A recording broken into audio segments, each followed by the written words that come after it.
wabyaje ubutumwa cyangwa uwo babyaraje ubutumwa ninde akwiriye kwita se. Icyo ni icya mbere. Turongera turavuga ngo mbese umupasiteri cyangwa umuvugabutumwa wabwirije abantu bagakizwa akwiriye kubwira abantu ko bamwita se. Imitima yaciravye ikeneye kururutswa n'Umwuka Wera. Turagushuje inshuti yacu tubana kuri Beroro TV. Hari haciye iminsi itari myinshi tutabonana kuri Beroro TV, tutabaha ikiganiro, ariko uyu munsi turagarutse dusaba imbabazi ngo mutwihanganire kubw'ibihe byagiye bidufata. Rero turagarutse, ntabwo tugarutse twenyine, tugarukanye n'umutumirwa wacu, n'umugabo wo guhamya ibya Kristo. Rero njye muri kumva ndi kuvuga ndi Buregeya Andrew, ninjye urimo ukoresha interview cyangwa se ikiganiro uyu mugabo kugira ngo tuganire ku bya Kristo, twumve icyo bimeze. Tugarutse rero tugarukanye insanganyamatsiko ivuga ngo mbese umuntu wabyaje ubutumwa cyangwa uwo babyaraje ubutumwa ninde akwiriye kwita se. Icyo ni icya mbere. Turongera turavuga ngo mbese umupasiteri cyangwa umuvugabutumwa wabwirije abantu bagakizwa akwiriye kubwira abantu ko bamwita se. Naho ngira ngo tuganire. Rero tugarukanye n'umutumirwa wacu, niyo nsanganyamatsiko tugira ngo tuganireho. Ni karibu rero kuri wowe uri hirya no hino, waduha iminota mike tukaganirira ijambo kugira ngo tumenye uko dukwiye gutwara muri ubu bwami bwa Yesu. Rero reka tumuha akanya banze yibwire abadukurikiye kuri Beroro TV. Abo kuri Beroro TV nejejwe no kongera kwinjira kuri kamera za Beroro TV. Muri aho kukiriho amazina yanjye nitwa Rukeratabara Emmanuel, aba naje kwifatanya namwe uburyo bwo kuvuga inkuru y'ubutumwa bwiza bwa Yesu Kristo, atari uguca hirya no hino twitiranya iby'ababwiriza batubwiye, ahubwo turebe ukuri kw'ibyanditswe. Yesu aguha umugisha. Ndagira ngo rero tutari twagera kure tubanze tubwire nyir'umurimo ko tuje kugira ngo aduhindure ibikoresho, atuhindure mikoro, maze abwira itorero icyo ashaka kuribwira. Ni karibu rero utangire dusengera, cyangwa se reka ntangire mbwira Imana ko tuje kuri kamera twihuse kugira ngo tudakoresha iminota myinshi. Turagushimye umwami Imana mu izina ry'umwami wacu Yesu Kristo. Tugushimiye ko uyu munsi wongeye kutwemerera kugira ngo tugaruke kuri izi kamera kugira ngo tubwire cyangwa se tuganire n'abantu bawe. Nuko turakwinginze rero ngo tube ibikoresho nawe udukoreshe, ko twamenye neza ko twebwe ubwacu turi imirimo y'amaboko yawe. Nuko rero ngwino uduhindure imirima myiza, cyangwa se uduhindure mikoro nziza ivuga neza, ibasha kurangurura, wibwirira abantu bawe bari hirya no hino mu isi. Urakoze rero, tugirire neza, udufashe, uze ukorere muri twebwe, ubwire ubwoko bwawe icyo ushaka kububwira. Turagushimiye rero, rengera abera bose kandi abateze amatwi ikiganiro. Reka mwami Imana bagirire neza, bumve iby'umwuka bwira amaterero. Urakoze rero, nubane natwe tugire neza mu izina rya Yesu twizeye. Amen. Ni karibu rero kuri Beroro TV. Yesu aguha umugisha kubitabira ubutumire bwacu kugira ngo tuganire kuri iyi nsanganyamatsiko ivuga ngo mbese umuntu aramutse akubwirije ubutumwa ukwiriye kumwita papa wawe, ndetse ukwiriye kuba ubwirije wamwita umwana wawe mu buryo bw'umwuka, cyangwa se kuba aho ari hose uyu wabwirije ubutumwa mbere yo kugira ngo abanze ashime Imana akwiriye kubanza kuvuga wowe mu izina gushimira. Mbese urabivugaho iki?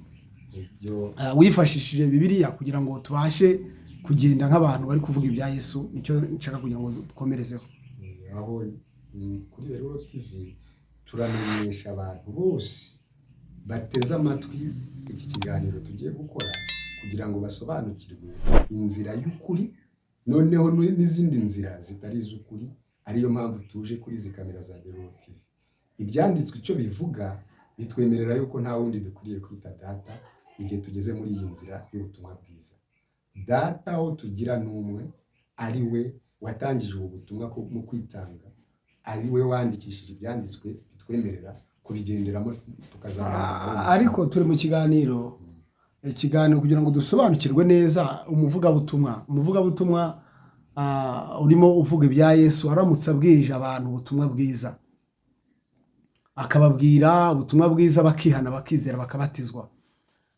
Kuba bamwita ko ari we se mbese bakajya bamushimira uko bahagurutse bagiye kwamamaza Yesu, byaba ari bibi. ni bibi kuko nta wundi twemererwa kwita data. None se wowe urabyita ute ko byari bibi baramutse bavuze ngo turashima data watubyaje ubutumwa bwiza? kandi niwe ari umushumba uragiye intama z'Uwiteka, atari we wabyaje ubutumwa bwiza, nawe yarabubyajwe akatwoherezwamo. Oya, bantu birebe neza. Uyu muntu we ni umuvugabutumwa, ndetse afite abantu bizeye amagambo y'Imana ari kuvuga, bo barakizwa. Bamaze gukizwa barabatizwa, none we ari kubabwira ngo bajye bamwita se. None se mbere yuko bakizwa, niwe wabakijije cyangwa ni Yesu wabakijije? Ariko niwe wababwirije ubutumwa bwiza. Kubwiriza ubutumwa bwiza, abatubwiriza ku isi yose bazajya baduhamagara amazina yacu cyangwa bazinjira muri Yesu. Gusa twe gutindaho, reka turebe iki byanditswe bivugaho. Reba Abagalatiya 3:26, turebe uwo dukwiriye kwita. Reka dusome ibyanditswe byera. Abagalatiya 3:26 haravuze ngo 26, mwese muri abana b'Imana haravuze ngo mwese muri abana b'Imana mubiheshejwe no kwizera Kristo Yesu. Noneho reba Abefeso 4, nabo kumva icyo babivugaho. 4:6. Abefeso 4:6 haravuze ngo hariho Imana imwe ariyo data wa twese, idusumba twese, iri hagati yacu twese kandi iturimo twese. None se urumva hari undi wo dukwiriye kwita data? Kuko ijambo ry'Imana ndumva nanjye hano ribivuzeho, riravuze ngo ahangaha mu Befeso haravuze ngo hariho Imana imwe ariyo data wa twese, idusumba twese, iri hagati yacu twese kandi turimo twese. None urashaka kuvuga ko aba bantu ko ari abapaseri bakomeye, cyangwa se ari umupaseri ukomeye uri kugenda yigisha abandi bapaseri bagenzi be, ababwira ko impamvu ngo batwara amatorero, icyo cyo yenda ni ikindi twongeyeho, ariko nacyo twakivugaho mu magambo matoya.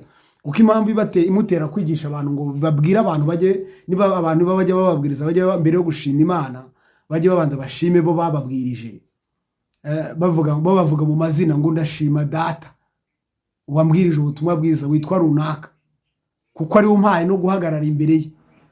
Aho byaba ari ukuyoba, no kuba wamara kuyoba ukayobya n'abandi, kuko data wa twese dufite n'umwe, ubutumwa tugendana ni ubwa Kristo. Noneho itorero turimo ni itorero rimwe rya Kristo. Iyo utari muri Kristo ubaye mu hene, ariho ubaye mu rukungu iyo bibaye amasaka. Aho amagambo y'Imana arabitwemerera yuko ubwoko bw'Imana ari imbuto z'Imana, ni twebwe abemera amagambo y'Imana. Kandi imbuto zitabaye iz'Imana zihindutse urukungu, n'ababa batemeye amagambo y'Imana bakaba babaruwe mu mwanya w'ihene, nk'uko Yesu yavuze ati intama azazishira iburyo bwe, ihene azishire ibumoso bwe. Aho rero dukomeje kureba ibyanditswe bitwemerera data umwe, si benshi. None urabona ni umupaseri uzwi cyane kandi ukomeye wizewe, ndetse w'umuhanuzi, kuba mwita apotre, ari umuhanuzi w'Imana. Ushaka kuvuga ko ubwo ataba ari umuhanuzi w'Imana yayobye atagikorera Imana, kuba yari kubwira abantu ngo bamwite se? Kuko nimba agiye mu cyimbo cy'Imana, aho yaba atarebye neza. Kandi nimba dufite ibyanditswe ari byo tugenderaho, bitwemerera yuko umuntu wese nta wundi akwiriye kwita. Ariko hari ikintu wowe wibagije. Uyu mugabo, nubwo nsomeye mirongo, ariko uyu mugabo wibuke, ari kubwira abantu babwira ngo muvuge neza, wenda hari nituza kubona uburyo turaza gukoresha nako kavido turakabashyiriraho abantu bakarebe, ari kubwira abantu ngo bamwite mbere yo kugira ngo bashime Imana, bajye babanza bashime we, bavuga ati turashima data witwa gutya, turakabashyiriraho bashime data mbere yo gushima Imana banze bamushime, noneho babone gushima Imana nyuma, kuko ari wabahaye uburyo, wabahaye n'agatuti, bakita agatuti, cyangwa wabahaye mikoro kugira ngo babashe kuvugira imbere y'abantu. None ubu uravuga ko kuba abantu bamwita se baba bayobye? None se we ko abita abana be? Abana be iyo ibyanditswe bigiye kuvuga abana b'umubiri turabazi, ari bikabasobanura. N'abana b'umwuka babyawe n'ijambo, ibyanditswe birabetwereka ari bo kuba turi abakristo bo muri Kristo Yesu, tutitaye kuvuga ngo hari undi dukwiriye kwita data. Ibyanditswe nibyo tugenderaho. Matayo iyo abivuze atwerurira ibyo dukwiriye gukora. None urashaka kuvuga ko uyu mugabo we yerekana ko abantu bakwiriye kuba bo bamwita se, kuko yababyaje ubutumwa, nawe bakaba ari abana be. Aho yageze akavuga ngo igituma ubwo yarimo asobanura impamvu abantu babiba amatorero, ariko yenda hari tuzagikora ikiganiro turebe niba umuntu bashobora itorero umuntu ari irye bashobora no kurimwiba. Ubundi aho ngaho uba urenze umurongo, uvuze yuko nk'itorero ari rya Beruro TV ari wowe urihagarariye ukuyemo Yesu, aho waba urenze umurongo. Niba nawe avuga atyo yarenze umurongo, ahubwo agaruke atega amatwi inkomoko y'ubutumwa aho yayikuye. Ese iyo avuze ko bamwita se, ise we ninde wamubyaje? Ntabwo nawe yari yagaragaza ahantu wenda ahagaze imbere y'abantu avuga ati ndashima data witwa runaka wampaye iyi mikoro, ariko ndashima n'Imana yamuhamagaye ngo nawe azampamagare. Sinzi rero, ntabwo twe twahabona, nawe yaba ari ikinyoma, kuko niba atari yabikora gutyo. Ariko noneho rero none ko ari gukangurira abantu benshi ngo igituma babiba amatorero, ngiye rero nkavuga ko bataba biba amatorero, cyangwa se nkavuga ko wenda hari nkanjye iyo mbivuze ndavuga ngo ntabwo n'ubundi ayo matorero babibye, nta muntu wakwiba itorero, ndetse niyanarikwiba kuko si iryawe, kuko ijambo ry'Imana ritubwira ngo niyo amarembo y'ikuzimu yazikuka nta kintu yatwara itorero. Ahubwo nanjye nkongera nkarabana aba bagabo, kuko n'ikiganiro yarimo yigisha abantu ibyerekeye no kugira ngo batunge ibyo mu isi, ababwira ko ngo umuntu ngo Petero yavuye mu isi akennye, na tuzafata igihe turebe koko abantu ibyo bibwira ko Petero yavuye mu isi akennye, dusange turebe ko ari ukuri. Nge ndahamya ko tuzabireba tubirambure hano abantu kuri biro tubibaganirize, ubwo bari bagereranya ngo Aburahamu yari umukire ariko ngo adafite impano z'Imana, ariko Petero ngo yari umunyempano ariko atagira ubutunzi. Ibyo nibyo arimo ngashaka kwigisha abantu. Rero tuzongera tugaruke tubirebeho neza, turebe ubu buyobe abantu bakomeza kubayoberesha mu ijambo ry'Imana ko ari ukuri koko. None tugira ngo twigarukire ndende nyuma gato turebe aba bantu gufata umuntu akavuga ngo uyu ni umwana wanjye, we ni icyaha cy'abakozi. Abakozi icyaha cyo kwimura Imana, icyo wewe nimba wari uzi ngo kiroroshe kirakomeye. Ubu wajiza kuri Beruro TV akavuga ngo Beruro TV yanjye uyishinga mutari muri hamwe, ahita nimba warayishinze mu ijambo ry'Imana, icyo gihe wowe uravuga uti Beruro TV y'Imana. Noneho nje ninza nkavuga ngo Beruro TV yawe, nawe ukajya uvuga uti jya uvuga ko ari yanjye, uzaba wimuye Imana. Ubu rero nawe icyo yakora nuko yakanguka akareba, ese nanjye mu kwimura Imana mpagaze muri uwo mwanya? Ari nabyo ibyanditswe ibyo bitubwira, ibyo tugenderamo. Kuko Yesu we, Mariya ubwe yaravuze ati ibyo ababwira mu bikore. Ntabwo yigeze avuga ngo ibyo mwibwira ari byo mukora. Ubwo twibwiye tugakora tuba twimuye iyaduhamagaye. Igihe tugezemo nicyo kubwirana ukuri, tukakubwirana abagenzi bacu ku isi yose. Uwabagize aho yaba yimuye Imana nawe akagaruka, Imana ikamubabarira, kuko iyo itegereje ari umutunzi w'imbabazi. Ariko ntawe twashigikira ngo tukwite data, kandi dufite data wa twese. Uko ibyanditswe bivuga niko dukwiye kugenda. None aba bakristo bari bicaye imbere ye ko bari benshi, kandi harimo abapasiteri bagenzi be, akabemeza ko bakwiriye kujya bagenda babwira abantu ko aba ari abana babo. Ijambo ry'Imana tubonye ritweretse ko twese tuba abakirisitu, tuba abana tubiheshejwe no kwizera Yesu Kristo.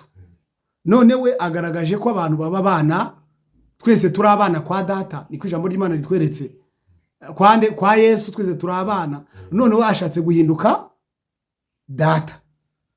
Si cyo kintu kigaragayemo. Aho niho mvuga ngo ni ukwimura Imana, warashaka guhagarara mu cyimbo cy'Imana. Aho rero tubyizeye twaba dutaye inzira. Uko ibyanditswe bivuga twaba tunyuranye n'ibyanditswe. Soma Matayo 23 uhere ku murongo w'9 twumva icyo hatubwira. Matayo 23 uhereye kuri uwo murongo w'9, kuko birumvikana neza, kuko uyu muntu niba we avuga ngo abantu nabe cyangwa n'abana be bajye bamwita se, ngo kugira ngo batazamutwarira itorero, ibyo ribaye irye, yaba ari irye, ntabwo ryaba ari rya Kristo. ngo impamvu abantu batwara amatorero, ngewe ntabwo yenda reka tuwe dusoma ahantu uvuze Matayo 23 murongo w'9. Matayo 23 murongo w'9 aravuga ati, kandi ntimukagire umuntu wo mu isi mwita data, kuko so ari umwe, ari umwe wo mu ijuru. Aravuze ngo kandi ntimukagire umuntu wo mu isi mwita data, kuko so ari umwe wo mu ijuru. None ubwo urumva hari undi se tumwimure twimike abandi. Urumva ijambo ry'Imana aho riraduhakaniye ko tudakwiriye kugira umuntu uwo ari we wese twita data, kuko data ni umwe wo mu ijuru, kandi niyo tujya. Bivuga ko icyubahiro ari kurwana yaba ari abari kwitiranya na bano bantu b'i Roma, kandi cyangwa se abantu bizerera muri papa, kuko papa bivuga data, yaba ari byo ashaka kugarura mu banyamwuka muri make. Nyine umwuka wakoresheje uwo niwe waba umukoresheje, ariko si uwo kuwiteka ariko yaba mutumye muri twe, kuko hano yarabihakanye. Nimba twe dukora uko ibyanditswe bivuga, ntabwo dukora uko abantu bavuze. None ubu yaba ari gusohora muri iri jambo rivuga ngo bazaba bayobywa, bakayobya. Nuvanga ari kuyobya abantu kugira ngo bajye kuyobya abandi.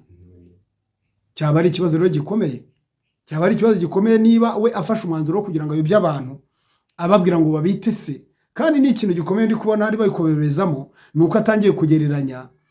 Yenda tuzabirebaho nanone turebe impamvu uyu muntu agereranya, ari gufata isezerano rya kera akarivanga n'isezerano rishya, ari ukugira ngo abone inyundo cyangwa abone inkoni yo gushorera abantu abajyana muri Gehenomu. Ariko se ubundi reka tugaruke, iryo avuga ashingiraho ni irihe ngo naryo aravuga ngo iyo avuga ko bakwiye kumwita umubyeyi wabo, aravuga ngo igihe Eli yarageze mu zabukuru, yari afite umuntu yigishaga iby'Imana, cyangwa se wari waratuwe Imana yitwa Samweli, wari warajyanywe na Hana, nkuko biri tubwira ngo nuko igihe kimwe Imana yahamagaye, uko biri ivuga yahamagaye Samweli akajya yitaba Eli, ngo bikagaragaza ko ijambo ry'Imana cyangwa se ngo ijwi ry'Imana yumvaga ari ijwi rya Samweli riri kumuhamagara, ngo bigatuma Samweli yumvaga ari ijwi rya Eli muzehe ari kumuhamagara, ngo akajya kwitaba Eli. Ese ibyo bisobanuye yuko Samweli yamwise se, Eli we si yigeze yemera, ntabwo yamubwiye ati niwumva iryo jwi noneho uribwire ngo ndi kukumva uvugane naryo, kuko Eli nawe ubwe ntabwo yemeye ko ari we guhamagara Samweli. We rero aragaragaza ko Imana ihamagara abantu iciye mu bandi, none abo yaciyemo nibo bakwiriye guhagarara nka base babyaye abo bantu mu buryo bw'umwuka. Kandi twese utubyaye ni Kristo atubyaje umwuka wera, cyangwa se duhamagaza umwuka wera, kuko ijambo ry'Imana muri yaravuze ngo mu minsi y'imperuka nzasuka umwuka wanjye ku bantu bose. Muri Yoweri niko yavuze. None uyu mwuka yasutse twebwe dusabwa kuwakira. Rero niba umuntu ahagaze nka mikoro, we aravuga ati niba nahagaze nka mikoro ikarangurura, ubwo iyo mikoro ibyaciyemo bibaye ibyayo. None se ko twumva amajwi ya mikoro tujya tuvuga ngo mikoro niyo duhaye icyubahiro, cyangwa ibyo yatubwiye nibyo duha icyubahiro? Gusa ntitwasuzuguye, kandi abantu baze kutwumva neza, ntitwasuzuguye n'abantu bavuga ubutumwa, ariko ntago turaza gufata ibya Yesu ngo tugire dute ngo dufate icyubahiro cya Yesu ngo tukibahe. Icyubahiro cy'Imana ariyo Imana yacu Yesu Kristo turakirekera Yesu nk'icya Yesu. Ariko icyubahiro cy'umuntu we tumwubaye nk'umuntu umukozi w'Imana ugabura iby'Imana. Ntabwo rero turaza gufata izina rya data wa twese ngo turiho umuntu ngo niwe data. Ese ko numva niba ari icyo nanjye icyo numvishemo, niba agiye kuvuga ngo turi ngo we ngo ni umubyeyi ngo ni data, hakaba hari data umbyara mu mubiri, hakaba hari na data wa twese, ubwo arababaye wa kangahe? Arababaye wa gatatu. Oya, nta muntu ugira ababyeyi batatu. Tugira umubyeyi wo mu mubiri n'umubyeyi wo mu mwuka. Ahubwo ubwo icyo gihe umugani icyo ugaragaje nibyo, ari gukuraho icyubahiro cy'Imana ashaka kuhagarara. None se azatujyana muri hejuru ko ibyiringiro byacu ari kuzabona data wa twese. None we ibyiringiro bye nibihe? Nibyo kuzabona mubwirije ubutumwa kandi yaramubonye. Ibyo ntabwo byabikira ibyiringiro, kuko ibyiringiro ni ikintu utari wabona. Ikintu kimaze kuboneka ni kiba kikiri cyo kwiringirwa ko kiba cyabonetse. Ibyiringiro nyine ni ikintu umuntu atari yabona. None ikibonetse kiba kitakiri cyo kwiringirwa. Icyo rero nicyo kimenyetso koko kigaragara ko yaba ari kugira ute, ari kuyobya abantu. Nawe ubwe yarayobye. Bisaba kugira ngo nawe nk'umuntu watega amatwi Beruro TV agaruke avuga ati icubahiro cy'Uwiteka yirahiye ko atazagira undi, none akira icubahiro cyawe mwami Mana, nk'uko wanshize mu murimo wawe, ndi umukozi wawe. Nanjye icyo numva siwe gusa, buriya wasanga hari n'abandi, kuko urabona abantu banze imyigisho y'ubupadiri cyangwa se y'ubupapa bitewe n'ibyo, kuko biyita ko aribo bahagarariye Imana mu isi. Bavuga ko aribo niba wajya kubicuzaho ibyaha kandi aribo batanga imbabazi za finali, kandi imbabazi tuzi ko zitangwa nande na Kristo. Aho ntabwo bari basobanukirwa ko iyakuyeho ibitambo igakuraho abatambyi igahinduka igitambo ariyo yaduhaye ububasha bwo gusenga. Nawe muri uwo murimo Yesu yakoze nimo yinjiriye. Iko nukuri. Ubwo rero aho navuga ngo tugendane n'ibyanditswe nk'uko bitubwira kuruta uko twagendana n'amagambo yo twibwira. Kuko ijambo ry'Imana muri Matayo kuko riraduhakaniye 23:9 nitukagira umuntu uwo ari we wese twita data, kuko data wa twese ari umwe, ari Imana. None aba bantu n'ukubera iki barabiterwa n'iki? Wowe ubirebye barabiterwa n'iki? Aho n'ukwimura Imana ku mugaragaro. Ariko ikibibatera, kuko buri hari impamvu ibatera. Ngiye impamvu ibatera yenda we nubwo udashaka kuhita ubibona neza, ariko ngiye ndi gusa n'uyibona. Impamvu ibatera bafite irari ryo gutunga iby'isi.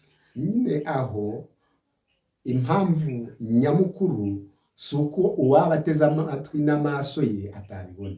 Niba umuntu avuga ngo itorero barinyatse cyangwa se barashobora kurinyaka, aho abagaragaje yuko ari nk'inka yiyororeye cyangwa itungo yiyororeye imubyariza amafaranga. Ariko sereka ngo bazende kikende no gutagisubiza kwenda utambwira ko byakubayeho, kuko nawe uri umuyobozi w'abandi, tugiye muri amatitiro y'abayobora.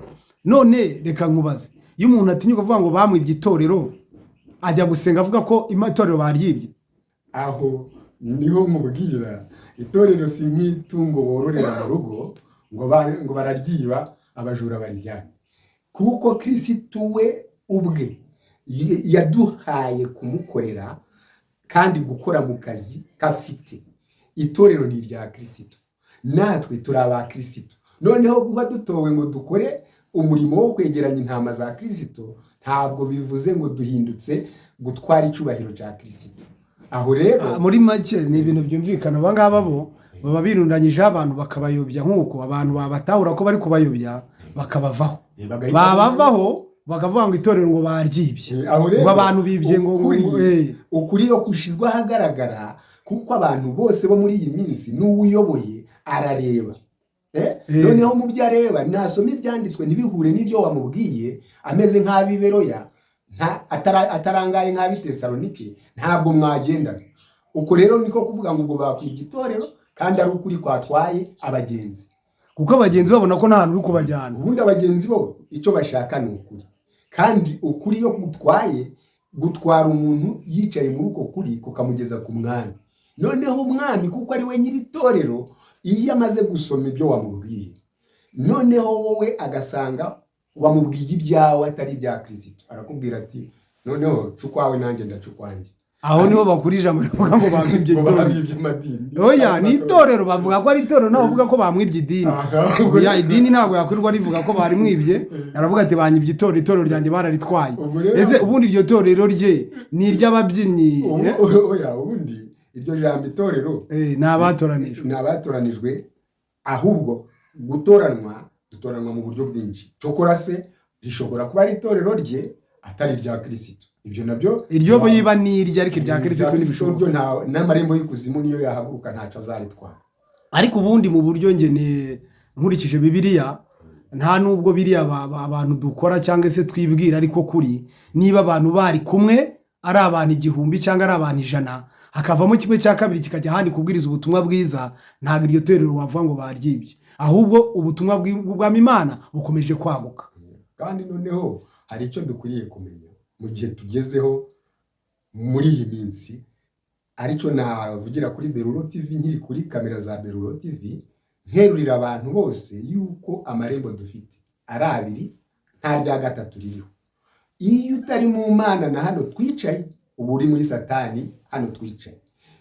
Icyo uzakigendane ukizi neza, atari ukwitiranya, ari naho uzakura ubuhamya bwo guhamiriza bagenzi bawe inzira y'ukuri, kuruta ko wavuga uti njyewe ibyo ndimo babitwaye hisi. Nimba uri umukristo wo muri Kristo Yesu, nanjye ndi umukristo wo muri Kristo Yesu, turi ababwiriza 1000 babwiriza Yesu, babitwaye babijyanye ko bose bajyanye kwa Yesu. Biragaragara ko aba bantu bavuga ko babije amatorero batari bamenye uwo bakorera, cyangwa se bakaba bafite undi atari Yesu. Aho ngaho tugiye kuri iryo jambo bashobora kwitirira Yesu, nkuko iyo usomye muri hariya muri Yesaya, uko abagore 7 bazitirirwa umugabo, bakavuga bati tuzitungirwa n'ibyo kurya byacu, ariko wowe udukiza urubwa rw'abantu.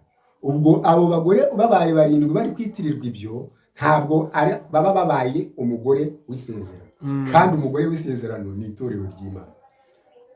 Ibindi rero tugerekaho byo batwiba. Kandi n'ikindi nta matorero abirahari.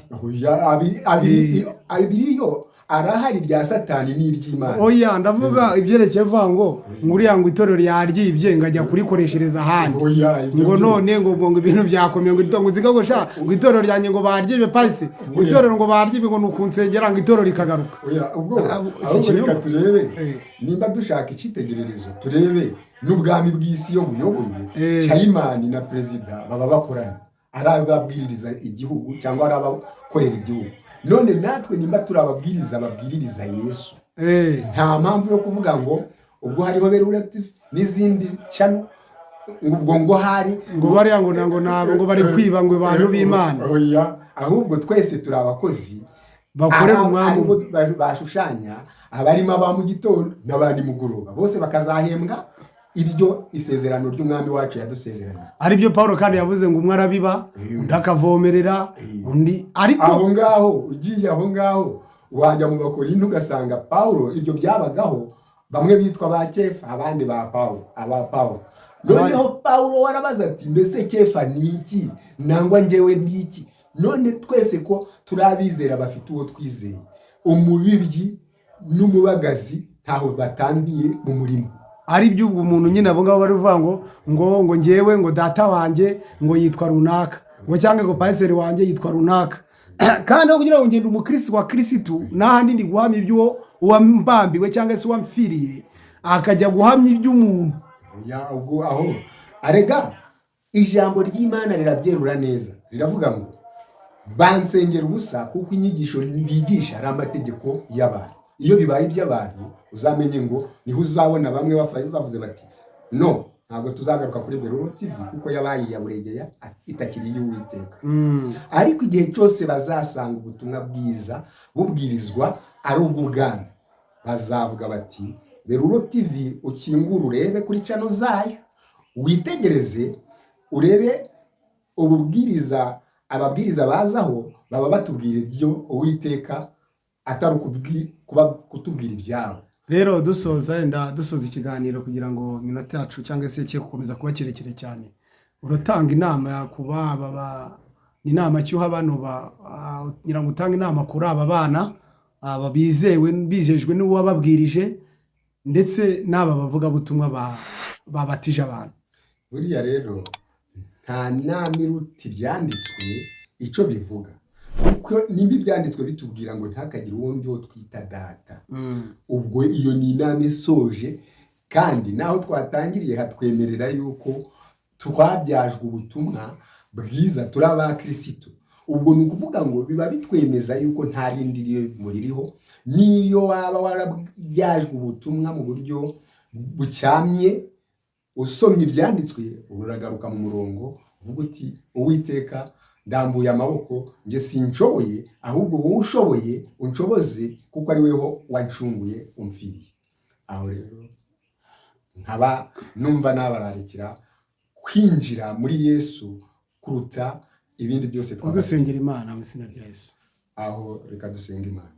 nanone ukuri ni wowe wenyine wahozeho kandi uzahoraho, ni wowe mwigisha uruta abandi bigisha, wowe watangiye umurimo mwiza muri twe kandi akaba ari wowe uwusohoza. twewe waratsinze, uradutsindishiriza, turiho, uduha akazi ko gukora, none turi abakozi bawe mu murimo wawe mu ruzabibu rwawe, intama zawe zifitiye mu kuboko. ngo hamagarira kuba mu ntama zawe, kuko ari isezerano wasezeranye yuko uzatwuzuza umwuka wera tukayoborwa nawe. genda mu bantu ku isi twese, uduhe kukumenya, uduhe amaso yo kureba kure na hafi, turebe ibyo mu bwami bwawe, kandi udukingurire imitima, kuko Imana yumva amagambo yayo. uduhe kumva no kumvira, kandi abo kuri Beruro TV bose abateza amatwi Beruro TV ubahere umugisha icyarimwe, kugira ngo twese tube abanyamugisha, twunguke kumenya Imana. bisabye nizeye mu izina rya Yesu, amen. Shalom shalom. Ikiganiro no gutaha. Yesu aduhana umugisha, amen. imitima yacirahabye ikeneye kururutswa